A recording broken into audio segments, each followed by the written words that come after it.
नमस्कार, मी अखिल चित्रे, महाराष्ट्र सैनिक। खरं तर हा व्हिडिओ आज बनवण्याचं कारण म्हणजे माझे सर्व महाराष्ट्र सैनिक सहकारी व महाराष्ट्रातील तमाम जनतेला विनंती करण्यासाठी हा व्हिडिओ मी बनवत आहे। आपल्याला माहितीच असेल की गेले 1-1.5 महिना महाराष्ट्र नवनिर्माण सेना अॅमेझॉन या ई-कॉमर्स ट्रेडिंग कंपनी बरोबर पाठपुरावा करत होती, कारण अॅमेझॉनच्या ऍपमध्ये इतर राज्याच्या म्हणजे तामिळ, तेलुगू, मल्याळम, कन्नड या सर्व भाषा समाविष्ट आहेत। परंतु महाराष्ट्रात व्यवसाय करून मुंबईत त्यांचे कार्यालय, प्रमुख कार्यालय असून इथून त्यांचा व्यवसाय चालतं, सगळ्यात जास्ती आर्थिक मुनाफा त्यांना मुंबई महाराष्ट्रातनं होतं आणि तरी देखील महाराष्ट्रातली राज्यभाषा आपली मराठी तिथे त्या ऍपमध्ये स्थान दिलेलं नाही। वारंवार मराठी भाषेसाठी लढा देणाऱ्या संघटनांनी, मराठी प्रेमींनी वारंवार त्यांना मागणी करून देखील त्यांनी मराठी भाषा डावळण्याचा हा कृत्य सुरूच ठेवलेला आहे। म्हणून महाराष्ट्र नवनिर्माण सेनेने त्यांना गेल्या महिन्यात इशारा दिला। त्यानंतर मनसे इशाऱ्यानंतर जे अॅमेझॉनचे सर्व आहेत मालक जेफ बेझोस, त्यांच्याकडून आपल्याला एक पत्र आलं होतं की आम्ही दिलगिरी व्यक्त करतो आणि लवकरच आमचे महाराष्ट्रातले जे अधिकारी असतील ते तुम्हाला भेटतील आणि हा विषय सोडवतील। त्याच प्रकारे आमची चर्चा झाली अॅमेझॉनच्या प्रतिनिधींबरोबर आणि त्यांनी आपल्याला आश्वस्त केलं होतं की येत्या 20 दिवसात मराठी भाषा ही समाविष्ट केली जाईल आणि ते आम्ही मान्य देखील।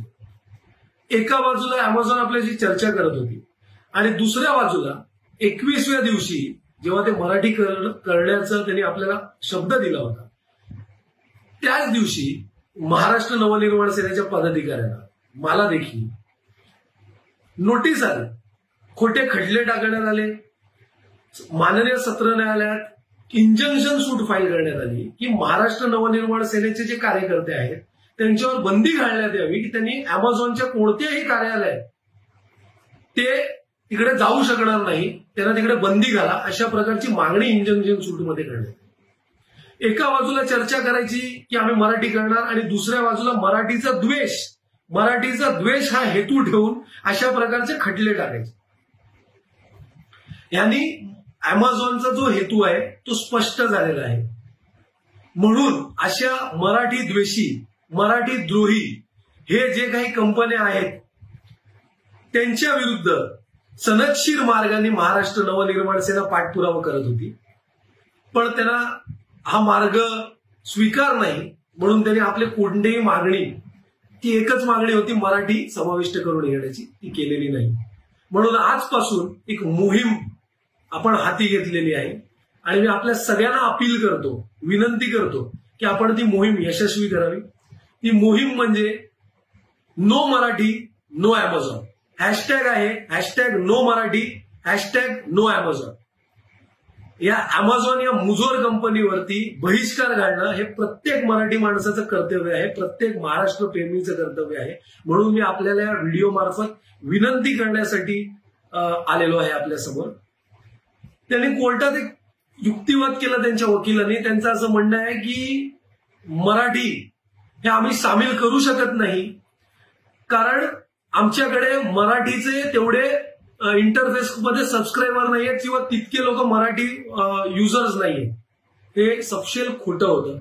त्यांना मराठीची ताकद दाखवून देण्यासाठी, मराठी भाषेची ताकद दाखवून देण्यासाठी हीच ती वेळ, म्हणून ते कोर्टात त्यांनी कुठलाही खटला टाकला असेल तरी त्यांनी हे विसरू नये की महाराष्ट्राची जनता ही त्यांना त्यांची अवकात ही दाखवून देईल आणि मराठीची सबस्क्राईब किती आहे किंवा त्याचं किती त्यांच्या कंपनीला नुकसान होईल हे दाखवून द्यायचं आहे। म्हणून हे मोहीम तुम्ही यशस्वी करणं गरजेचं आहे आणि हे करत असताना अॅमेझॉन हे विसरलेली आहे। त्यांचं असं म्हणणं होतं कोर्टात की महाराष्ट्र हे कायद्याचं राज्य आहे, म्हणून महाराष्ट्र नवनिर्माण सेनेने कायदा हातात घेऊ नये, पण त्यांनी देखील हे विसरू नये की महाराष्ट्र राज्य हे मराठ्यांचं राज्य आहे आणि मराठी भाषिक राज्य आहे.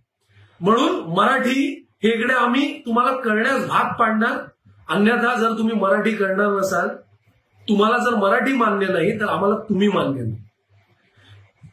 मी तुर्तास इथेच थांबतो आणि आशा करतो की आपण ही मोहीम जोरदार राबवाल आणि अॅमेझॉन या मुजोर कंपनीला भाग पाडाल की त्यांनी मराठी हे त्यांच्या ऍपमध्ये त्यांच्या कार्यपद्धतीत सामील करून घेतील.